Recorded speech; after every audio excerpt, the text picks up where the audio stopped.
Di tengah musim dingin yang menggigit di Ottawa, ketegangan justru datang dari selatan. Belum selesai badai diplomatik dengan Kanada, Presiden Amerika Serikat Donald Trump kembali mengayunkan palu ancaman. Kali ini lebih keras, lebih frontal, dan jauh lebih beresiko. Tarif impor 100%. Bukan untuk musuh lama, bukan pula negara jauh di seberang samudra, melainkan untuk sekutu terdekat Amerika sendiri. Ancaman itu bukan sekedar angka dalam tabel perdagangan. Ia adalah sinyal bahwa di era Trump, batas antara sekutu, mitra, dan target tekanan kian kabur.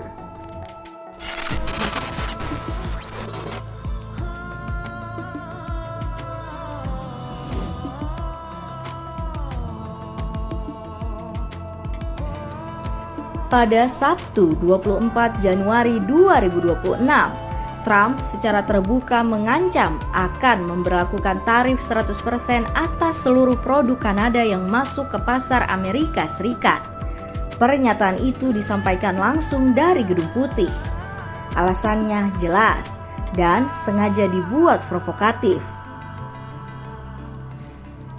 Trump menuding Kanada telah membuka pintu belakang bagi Cina melalui kesepakatan dagang baru antara Ottawa dan Beijing. Dalam narasi Trump, kerjasama itu bukan sekedar bisnis, melainkan ancaman keamanan ekonomi nasional AS.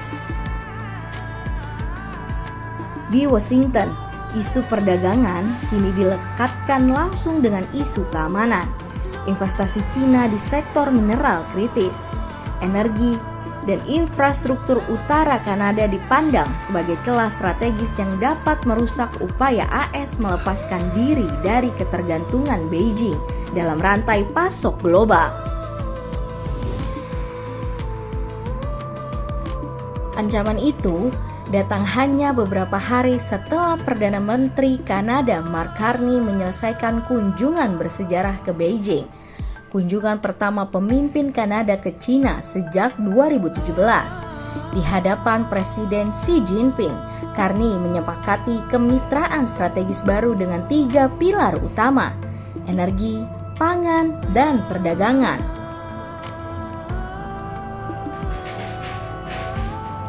Kesepakatan tersebut mencakup investasi bersama yang fokus utamanya akan diarahkan pada pengembangan baterai, tenaga surya, angin, serta penyimpanan energi guna mempercepat transisi menuju ekonomi rendah karbon. Dalam pernyataan resminya, Carney menyebut langkah ini sebagai bentuk penyesuaian realitas dunia saat ini. Sebuah sinyal bahwa Kanada tidak ingin bergantung pada satu poros kekuatan global saja. Namun, justru di titik inilah konflik bermula. Bagi Trump, diversifikasi mitra dagang Kanada bukan strategi ekonomi, melainkan pembangkang geopolitik.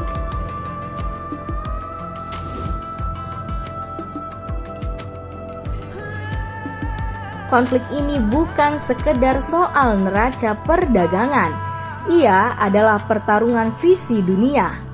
Trump melihat dunia sebagai papan catur nol sum.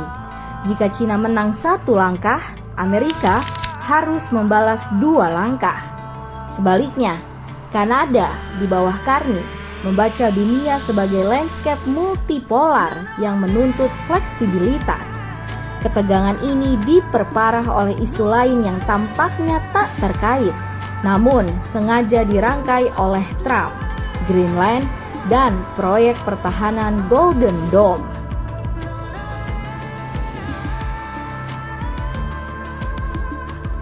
Trump menuduh Kanada menentang pembangunan Golden Dome, sistem pertahanan rudal senilai 175 miliar US dollar yang dirancang melindungi wilayah udara Amerika, dan menurut Trump juga Kanada. Dalam unggahan di Truth Social, Trump menulis bahwa Kanada menolak perlindungan, tapi memilih berbisnis dengan Cina. Lebih jauh, sejumlah pernyataan kontroversial termasuk dari analis militer AS bahkan menyebut kemungkinan aneksasi wilayah Kanada jika Amerika berhasil menguasai Greenland.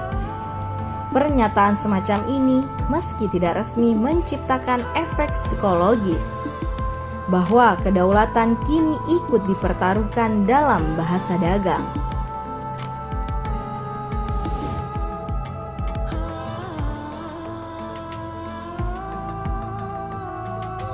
Respon Ottawa datang dalam nada yang berbeda.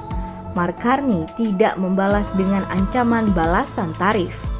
Ia memilih jalur simbolik, namun syarat makna politik. Dalam video yang dirilis di media sosial, Carney menyerukan rakyat Kanada untuk membeli produk Kanada dan mengembangkan produk Kanada. Pesannya sederhana tapi tajam. Ketahanan nasional dimulai dari dalam negeri. Di Forum Ekonomi Dunia atau WEF Davos, Carney bahkan menegaskan, Kanada bukan hidup karena Amerika. Kanada berkembang karena kami adalah orang Kanada.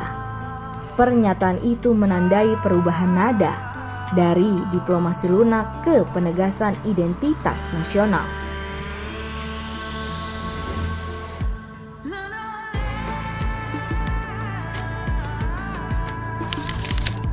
Situasi ini menyerupai tali tambang geopolitik.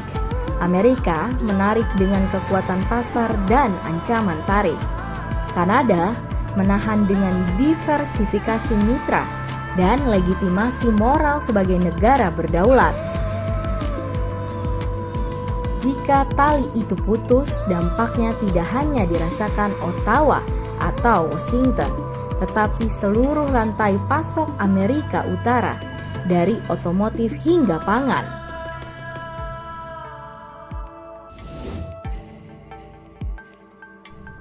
Kini, pasar global menunggu apakah tarif 100% ini akan benar-benar diberlakukan, memicu perang dagang terbesar di Amerika Utara sejak NAFTA runtuh, atau kembali menjadi bagian dari seni kesepakatan Trump, tekanan ekstrim untuk memaksa Kanada mundur dari Beijing. Yang jelas satu hal telah berubah. Hubungan Kanada-Amerika tak lagi berdiri di atas asumsi persahabatan abadi. Di era Trump, bahkan sekutu terdekat pun bisa berubah menjadi sasaran. Cukup dengan satu tanda tangan dan satu unggahan media sosial.